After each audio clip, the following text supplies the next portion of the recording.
Hello, my name is Diane, and today I want to talk about Thornhedge by T. Kingfisher. This is T. Kingfisher's latest fantasy release coming out from Tor Books on August 15th. At a little over 100 pages, this is a much shorter read, definitely a cozy feel, and there are some very unique and interesting twists on the fairy tale that it is a retelling of. Thornhedge is a Sleeping Beauty retelling, but rather than following the princess who becomes cursed from the time she is born until the time she falls into her magical slumber, and then following the prince who comes to save her, we instead follow the fairy who cursed her. The story begins with the fairy called Toadling, and she has spent 200 years guarding this keep that is now overgrown by thorns, completely abandoned except for the princess who is asleep at the top of the tower. She has stayed there to maintain this curse and has promised to uphold it at any cost. A knight shows up, having heard that there is potentially a curse that needs breaking and a princess that needs saving, and being a knight and all, he thought he'd come investigate and see if there's anything he can do about it. So Toadling meets this knight and begins to tell him her story of why she cursed the princess in the first place and why it is so important to her that she maintains that curse and keeps that princess asleep in that tower. I thought this was a very interesting, unique take on Sleeping Beauty. It was very interesting to see the story from the fairy's perspective. There is a spin on the good and evil within this story, so that made it a lot more interesting, a lot more fun to uncover what actually happened leading up to the curse. So Toadling tells this knight her story of where she grew up and how she got sent to curse the child, or sent to do something with the child that led to her cursing her. So let's talk about the characters. Toadling is our main character. She is narrating a good portion of the story. She is a human, and as a baby, she was taken in a changeling situation by the Fae, and a Fae baby was put in her place for her parents to raise. So she grew up in fairyland and was raised entirely by the Fae. Despite that strange, assumingly dark situation, she grew up in a very loving, wonderful environment. She has a very close group of Fae that are her family. They have taught her many things, including magic. And as an adult, she was tasked with going back to the human world and giving a gift to a newborn child.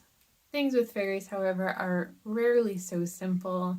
Things go wrong, results in a curse.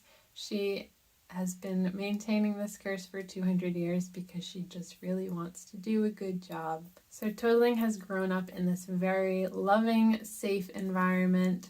She has her magic, which is very cool, and she is just a very sweet, kind of naive character. She is very innocent, and it maintains in the tone of the story, despite some of the specific things that happen that on their own are kind of really creepy, but we keep that tone of Toadling's personality and her sweetness and innocence, and the story just had a very cozy, sweet feel, in my opinion. Toadling was such a lovely character to read from the perspective of. I really enjoyed hearing her tell her own story of her life, and also seeing her in the present day as she's interacting with this knight, and they're outside of the keep deciding what's going to happen. The knight also felt not too far off from what you would expect a typical knight to be, but I liked that he wasn't the standard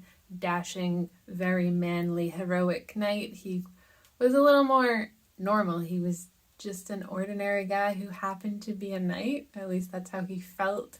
He did have that sense of good and justice. Obviously, he came to try and break a curse and potentially save the princess that might be in the tower. He's not even really sure what he's walking into when he gets there.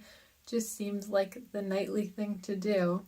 And he is very patient in listening to Toadling's story before he decides if he's going to break the curse or what breaking the curse might even do. He doesn't know the consequences of him arriving there. We also have the princess, which I'm not going to talk too much about just because it's such a short story. I don't want to risk spoiling anything.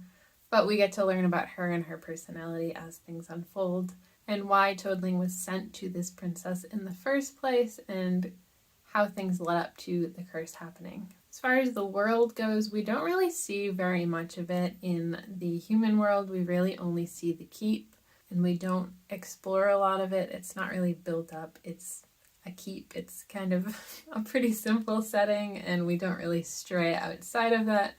We do get descriptions of as things are actually happening, but it's a very closed setting. We also do see fairyland as Toadling is telling her backstory of how she grew up there, where she grew up.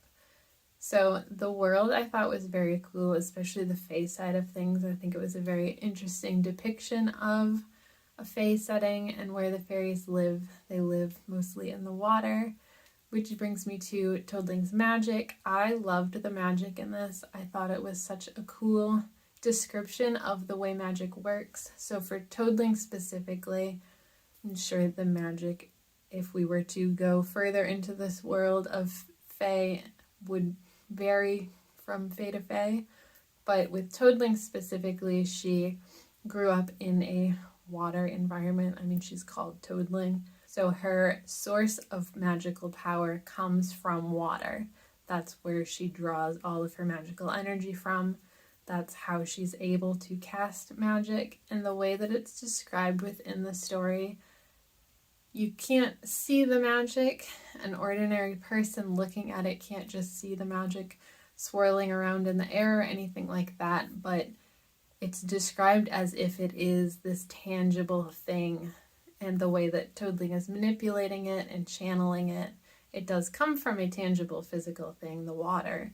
But when she casts it, it's described as if it's actually filling the space and she's moving it around and things like that. And it's just so cool to have magic that you can't necessarily see. It's not literal water flowing around in the air, but it's described as if it were the way that she manipulates it and interacts with it. And I just thought that was a really cool element to have instead of just her casting the curse and her casting other spells and whatever she may be doing with her magic to just tell us it's happening. We kind of get an explanation of what that feels like to her. Overall, if you like fairy tale retellings, if you like a maybe quirkier, more unique take on a familiar fairy tale, a cozy fantasy story, I definitely recommend checking this out once it's available. So overall, I really loved reading this story. I love seeing interesting takes on familiar stories with these classic fairy tales and to put your own spin on them as an author. And I think T. Kingfisher definitely puts very interesting spins on all of her stories.